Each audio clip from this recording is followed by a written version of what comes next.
Halo semuanya, selamat datang di podcast bersama kelompok 2A. Senang sekali saya Fariha bisa menemani kalian semua di episode kali ini.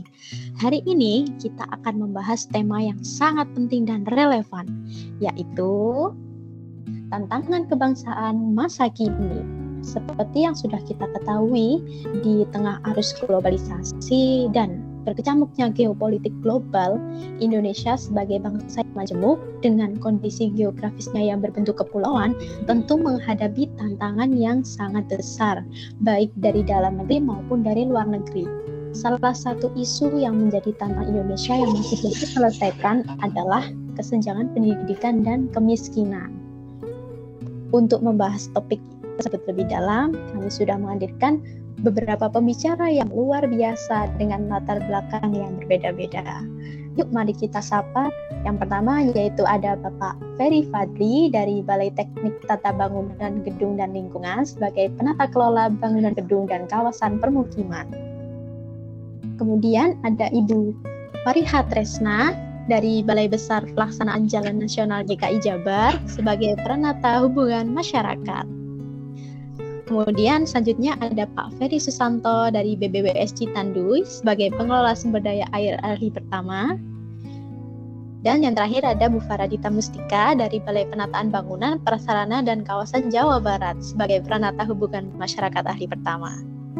Saya ucapkan selamat datang kepada Bapak Ibu pembicara. Terima kasih banyak sudah meluangkan waktunya. Untuk itu kita langsung ke topik utamanya.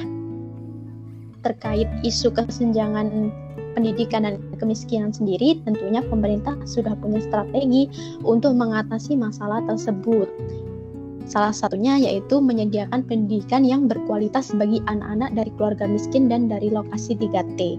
Pemerintah melalui Kementerian Pekerjaan Umum memiliki peran dan tanggung jawab untuk merencanakan dan merancang sekolah rakyat. Nah, berhubung pembicara kita semua ini adalah JASN dari Kementerian PU, mari kita tanya-tanya lebih lanjut terkait program sekolah rakyat itu sendiri. Nah, Bapak Ibu, bagaimana sih pandangan atau pendapat Bapak Ibu terkait program sekolah rakyat ini berdasarkan background masing-masing? Mungkin bisa dimulai dari Pak Ferry. Silahkan Ferry untuk mengutarakan pendapatnya. Ya, baik, terima kasih Bu Fariha. Mengenai sekolah rakyat ya. Jadi kalau menurut saya sekolah rakyat itu kan merupakan sebuah program strategis gitu kan yang digagas oleh Presiden Prabowo. Jadi program ini itu bertujuan untuk menyediakan pendidikan berkualitas yang tentunya secara gratis gitu.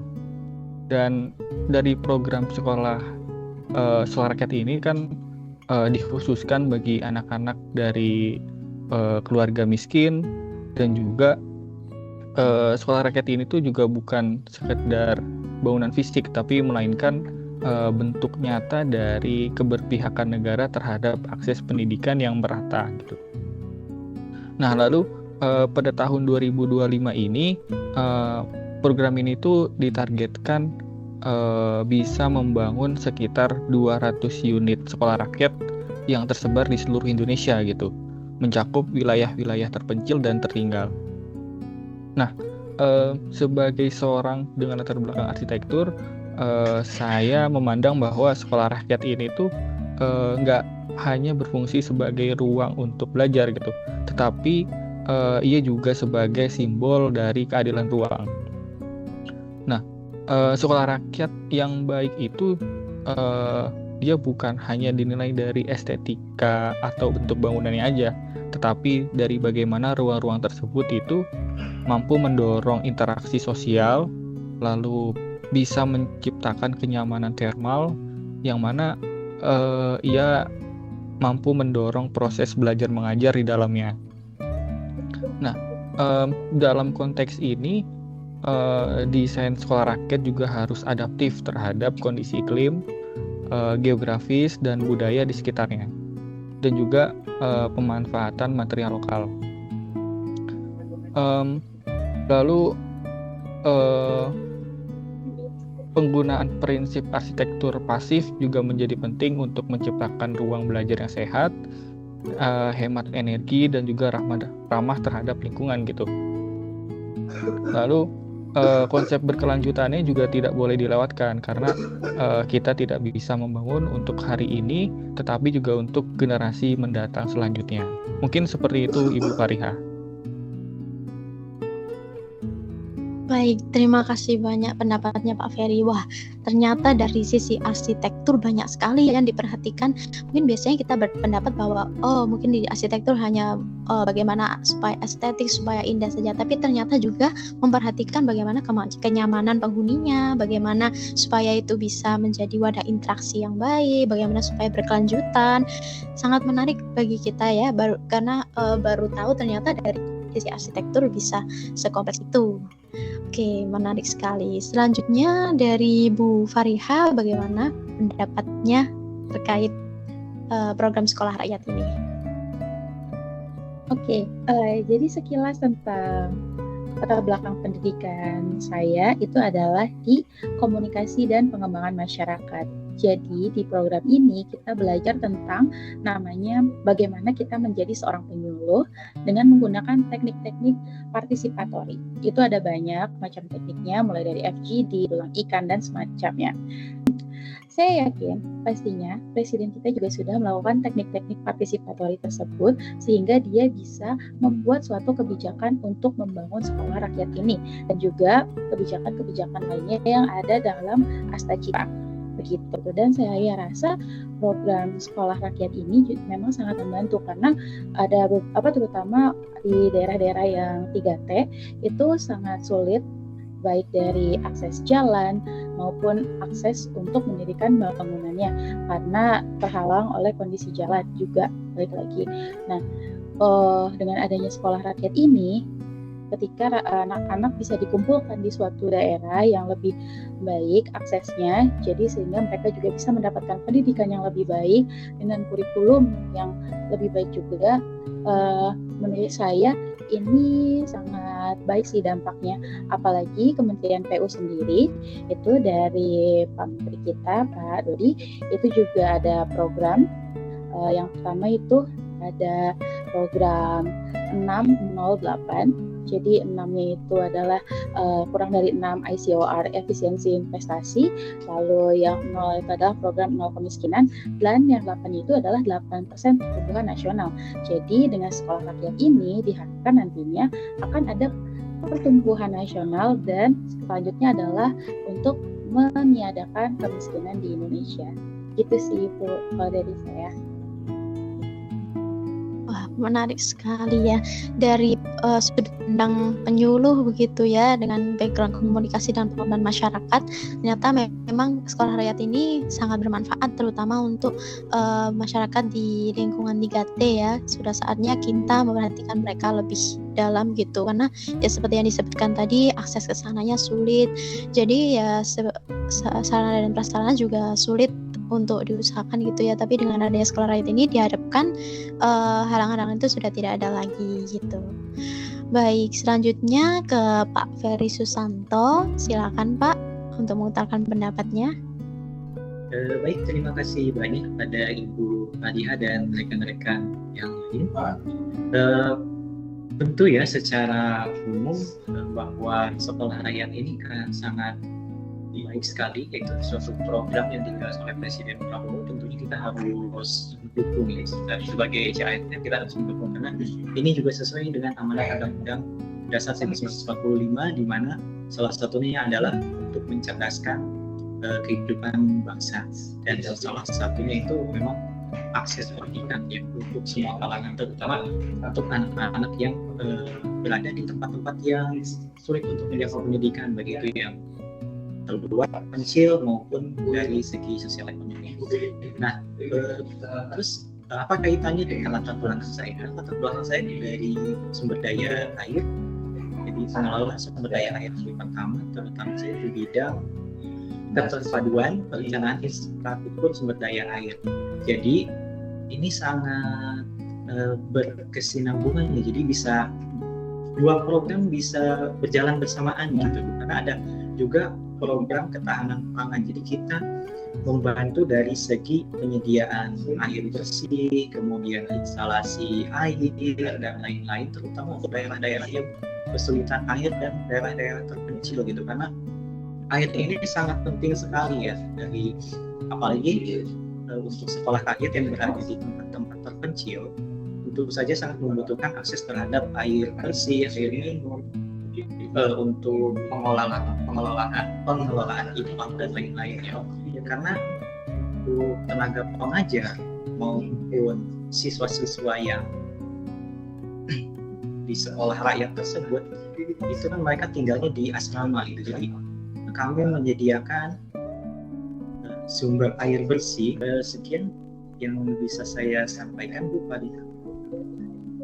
Baik, terima kasih banyak Pak Ferry. Saya setuju sekali ya. Selain infrastruktur bangunan yang perlu diperhatikan, sanitasinya, ketersediaan sumber daya airnya juga perlu diperhatikan. Kemudian selanjutnya Bu Farah, bagaimana nih Bu Farah, pendapat Bu Farah terkait program sekolah rakyat ini? Baik, kan sekolah rakyat ini merupakan program dari Pak Presiden Prabowo ya, yang dimana kita sebagai CASN, terutama dari Kementerian PU itu sendiri, kita harus mendukung program yang sudah dibentuk oleh beliau untuk pemerataan pendidikan khususnya di wilayah 3T ini. Kan mereka itu susah ya untuk mendapatkan fasilitas karena jangkauannya yang mungkin terpencil, karena terlalu jauh. Ada juga mungkin yang sudah muncul di berbagai media bagaimana sulitnya akses mereka untuk bisa sampai ke sekolah itu seperti apa, dan adanya sekolah rakyat ini mungkin bisa membantu mereka untuk mengakses pendidikan lebih mudah lagi dengan adanya asrama. Nah, dari asrama ini pun saya melanjutkan dari Mas Ferry itu tentang terkait sanitasi. Itu pun kita juga harus memperhatikan tentang sanitasi ya, karena kan daerah 3T juga untuk sumber daya airnya juga masih sulit tergolong ya, sehingga kita harus mengatur tentang sanitasi dan juga prasarana dan fasilitas yang ada di sekolah, dan juga untuk bagaimana akses kita untuk menyampaikan informasi ke sekolah-sekolah rakyat agar mereka bisa mendapatkan pendidikan yang sama gitu, selayaknya sekolah yang pada umumnya. Mungkin kurang lebih seperti itu. Baik, terima kasih Bu Farah. Ya, betul sekali ya. Sarana prasarana sekolah rakyat juga itu tantangan untuk kita menyediakannya itu bagaimana ya supaya kualitas sarana prasarana itu baik gitu. Jadi kegiatan pendidikan yang akan berlangsung juga bisa berlangsung dengan baik dan lancar karena kenyamanan penghuninya juga diperhatikan begitu ya.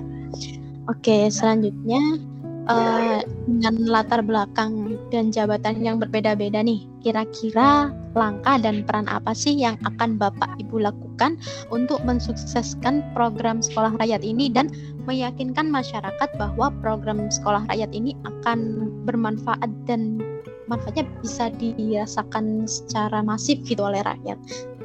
Bisa dimulai dari Pak Ferry.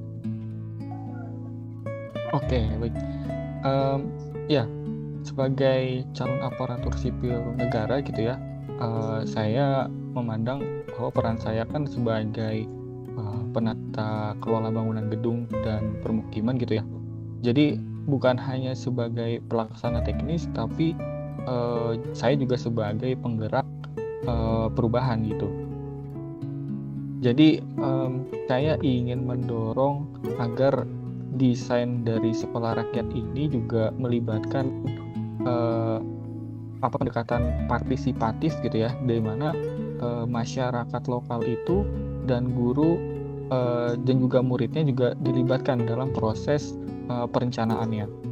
Nah, selain itu saya juga ingin mendorong kolaborasi lintas sektor gitu ya, antara arsitek, insinyur, dan juga pemangku kebijakan, agar kita tidak hanya membangun sebuah sekolah, tapi juga membangun ekosistem belajar yang manusiawi dan berkelanjutan. Mungkin seperti itu, Farida. Iya, terima kasih.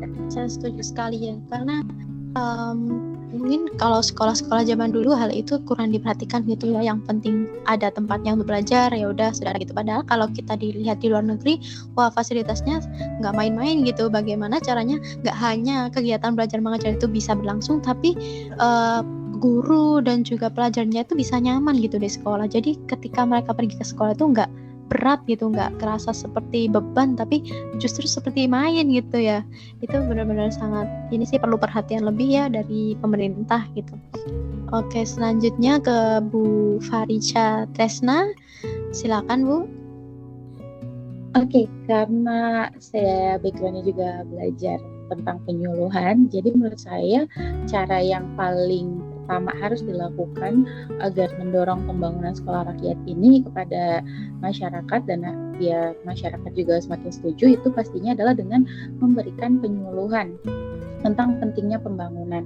Karena balik lagi, masyarakat kita itu mayoritas pendidikannya itu kan kalau yang di daerah 3T itu rata-rata hanya mencapai SD atau SMP gitu.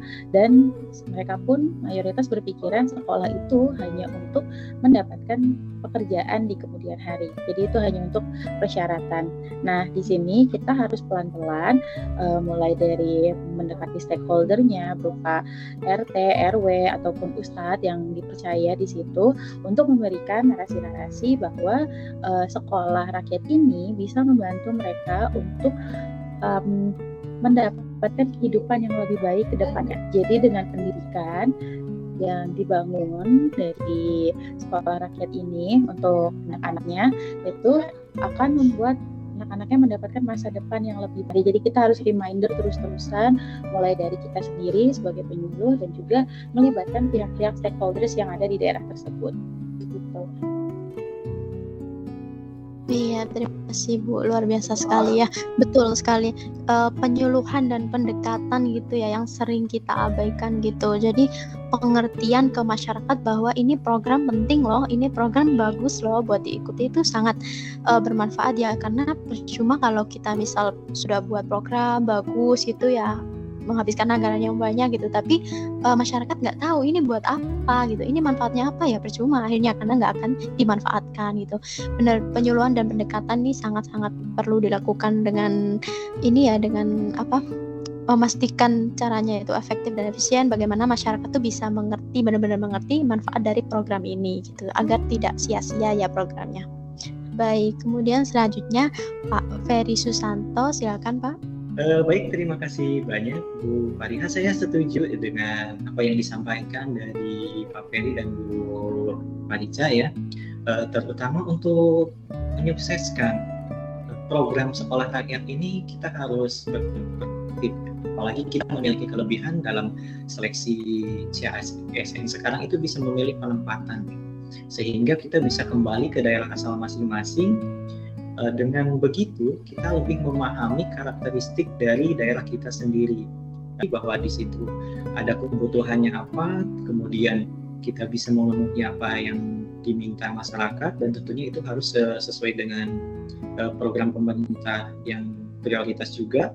Nah, kita bisa memberikan penyuluhan kepada masyarakat yang memiliki akses pendidikan, itu kita bisa masuk ke sektor manapun gitu, bahkan tidak perlu mencari pekerjaan pun kita bisa menciptakan lapangan kerja itu sendiri, dan itu bisa bekerja sama dengan terkait misalnya dari PUPR itu sendiri, dari PU itu sendiri seperti BBWS Citanduy, orang tuanya dilibatkan mengenai pemeliharaan saluran air irigasinya supaya persawahan mereka tetap terairi, kemudian kotanya juga terbebas dari banjir, dan kita harus meyakinkan bahwa sekolah rakyat ini problem solving dari yang dihadapi oleh masyarakat itu sendiri.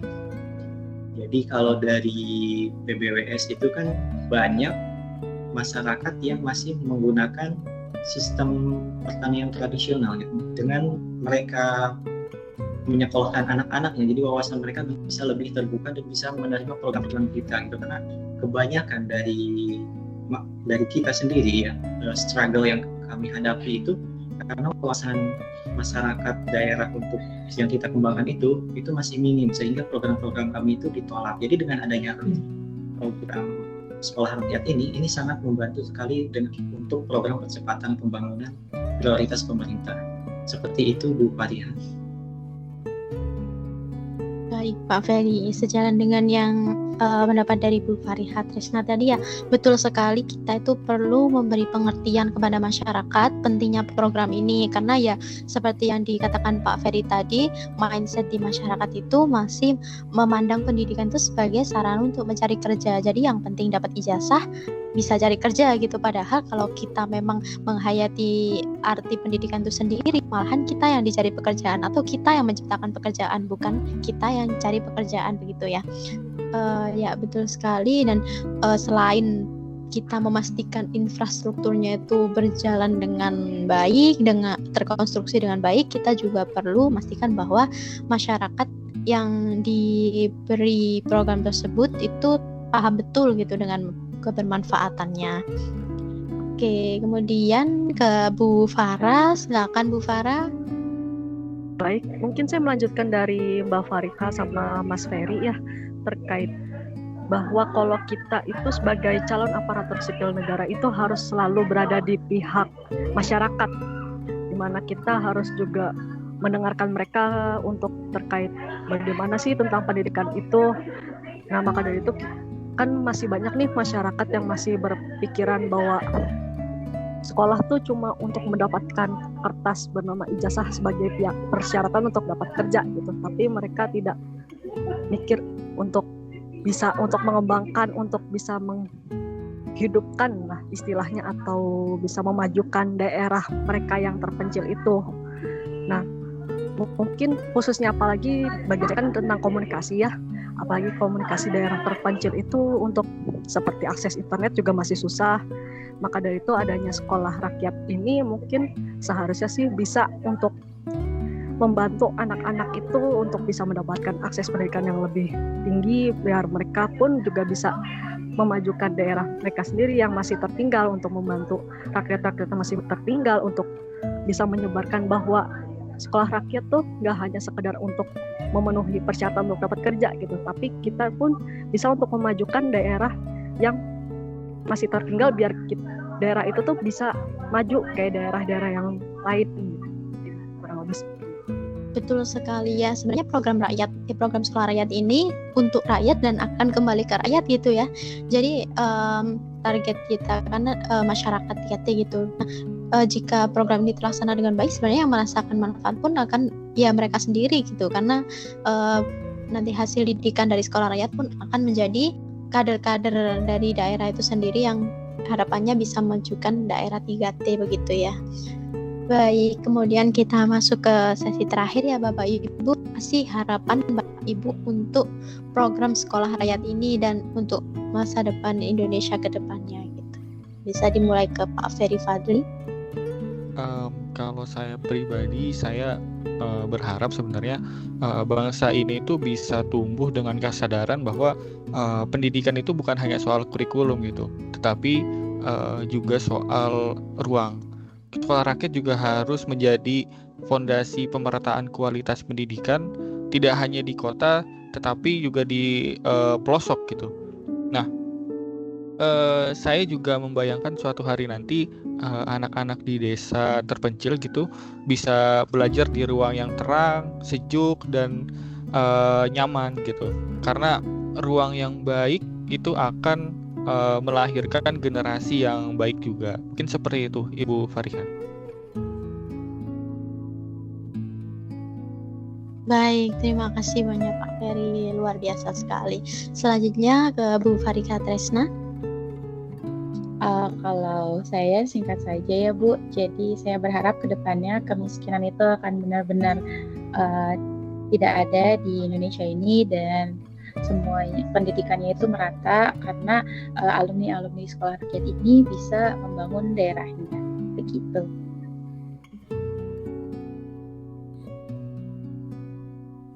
Ya baik, terima kasih Bu Farha, harapannya kabul ya. Selanjutnya ke Pak Ferry Susanto. Baik, terima kasih. Harapan dari saya, sekolah rakyat ini diharapkan bisa menjadi solusi bagi kesenjangan pendidikan. Jadi saya harapkan bisa memberikan solusi untuk pemerataan pendidikan. Itu saja Bu Fadilah, harapan dari saya. Baik, terima kasih Bapak Ferry, saya setuju sekali ya. Selanjutnya Bu Farah, silakan Bu menyampaikan harapannya.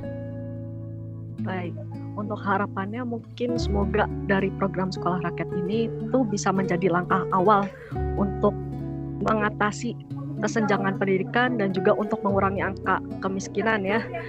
Dan juga dengan sekolah rakyat ini juga diharapkan bisa untuk merubah mindset orang-orang yang berada di daerah tertinggal, dan juga yang nggak hanya yang tertinggal tapi juga mungkin daerah-daerah yang sekitar ibu kota tapi mungkin secara pendidikan tidak mendapatkan pendidikan yang memadai.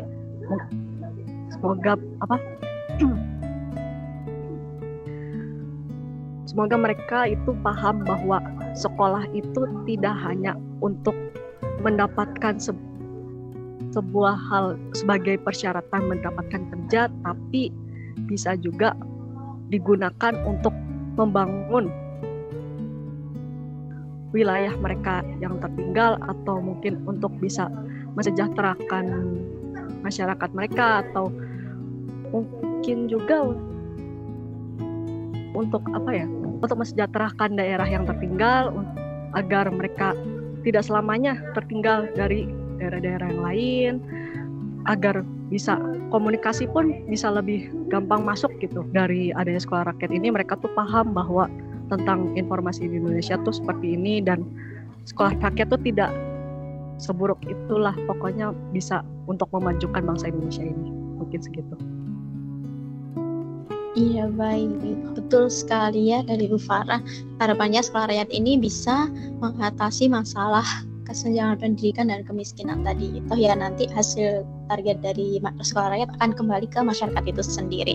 Baik, yang bisa saya simpulkan dari diskusi sore ini yaitu program sekolah rakyat adalah program yang sangat bermanfaat ya dari pemerintah untuk mengurangi angka kesenjangan pendidikan dan juga menekan angka kemiskinan seperti yang dicita-citakan oleh Bapak Menteri PU ya dalam programnya 608. Nah, tapi ada yang harus kita lakukan sebagai aparatur sipil negara, yaitu yang pertama melakukan inovasi di pembangunan infrastruktur sekolah rakyat, tidak hanya memperhatikan substansi materi yang disampaikan atau bagaimana kegiatan belajar mengajar itu akan masuk atau bagaimana hanya konstruksi itu bisa terbangun dengan baik, tapi kita juga harus memperhatikan sarana prasarana, fasilitasnya, bagaimana ruangnya itu bisa memberikan kenyamanan bagi pengajar dan pelajar yang akan beraktivitas di dalamnya, bagaimana bisa ruang itu menciptakan interaksi yang harmonis antar penghuninya begitu ya.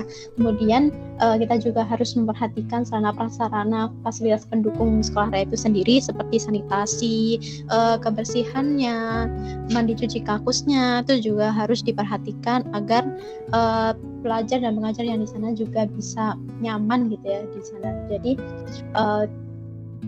beraktivitas itu sekolah bukan sebagai beban tapi menyenangkan begitu ya. Dan yang terakhir tentunya penyuluhan dan pendekatan kepada masyarakat untuk memberikan pengertian bahwa program sekolah rakyat ini sangat bermanfaat dan akan kembali ke mereka sendiri manfaatnya, yaitu untuk mengembangkan daerah 3T agar mereka tidak lagi tertinggal. Baik, saya kira sudah cukup ya diskusi kita. Kita banyak pendapat pandangan dari Bapak Ibu pembicara yang luar biasa sekali. Oke, untuk pembahasan episode kali ini bisa dicukupkan. Terima kasih atas perhatiannya. Sampai jumpa.